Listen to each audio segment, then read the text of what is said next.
James Ragan today, who has a new volume of poetry out called Too Long a Solitude. Jim, thank you for being with us. Pleasure to be here, Doug. Thank you. Let's talk a little bit about poetry, if that's all right. That's fine. That's Let's fine. do it. I don't want to ask a question that's going to offend you in any way here, but is poetry still important to people? Oh, I think so, absolutely. It always has been. I don't think that we'll lose the need for it. One of the reasons that anyone writes poetry, or should be the reason that they write poetry, is that you really do want to, in my case, afflict, the comfortable, as I call it, and comfort the afflicted. It's an old Pulitzer rule. Yeah. Especially in these times when you do have, we're reading the news and we're seeing how so many of the larger corporations and what's happened there, the comfortable with golden parachutes while the afflicted are being basically unemployed. Yeah, their product is affliction. Yeah, so you're out there as the artist, wanting to do that, to just put the words on the page that will comfort the afflicted at a time like this, and be able to be what we might say the prick the conscience of a society, to make sure that they're aware of things. So poetry will always be important, and there are so many different ways that it's being seen out there in terms of the younger generation coming up, and the poetry readings they're having in coffee houses, the ones that they're doing in book clubs, or just normal venues like bookstores too. So it's still out there. I think it's important to a culture to constantly revisit their own sensibility. Their own sensibility as a total culture.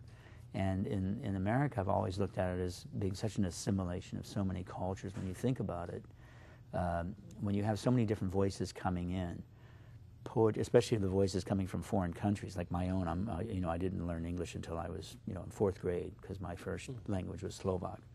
And I was one of 13 children. We were so big. I mean, we were so poor. They just forgot to tell us. We didn't know that we were. So poetry played a big role for me in my earliest age, because I was reading all these different voices from all these different countries. So being that country now that we are, I think it's even more important that we're able to hear those voices, and poetry has always been the best conduit for it. This collection, Too Long a Solitude, there seems to be a real strong emphasis on nature in this book, especially in the maybe the first part. What is nature? What does nature mean to you? Well, first of all, to do this book, it was important because I just come out of a book called Illusions. It was coming out of Grove Press and New York publisher. This one's from the University of Oklahoma Press. So something about being here in this area, putting me back in nature rather than where I was in New York or Los Angeles, was important to me. But more importantly, Illusions dealt with the Columbine period where children were killing children. So it was a tough book to write because I was writing about how violence begins in prehistory and brought it up to the contemporary. I needed to get back into some solitude after that book. I needed to get back into what meant something to me, and that was nature, love poems that are in there. So nature really meant getting back to simplicities, and so a lot of the poetry just dealing with that. Isolating ourselves, just time of reflection.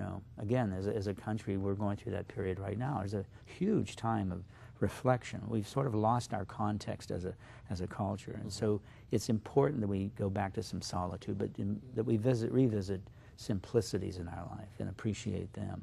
So in effect, that's why nature was that way for me. I still remember coming out from New York and my father saying, "Listen, all you need," because I had a 2-seater, to get out to Los Angeles is a rope, 2 blankets, a skillet, and a lake. And I think on my way out, I actually stopped at Thunderbird. I think I might have at the lake out here, because he said you would find saplings, pull them together at the top, tie the rope, throw 2 blankets over, you got a tent. The lake is your shower in the morning, and that skillet is for 5 rocks you're going to find, and you're going to build a fire for your bacon and eggs. I loved it. That was nature. And I wrote a poem called Blowing Trees in there. The first poem of the book talks about swinging on a rope. That's right. Absolutely. That's right. Well, I'm being told that we're out of time already. I'm very surprised about that. So we're not going to get a chance to get you to read something for us, but folks can pick up the book, Too Long a Solitude, and read for themselves. Jim, thank you very much Thank again you very for much, being here Doug, for and having me. introducing us to the book. Thank you. And thank all of you.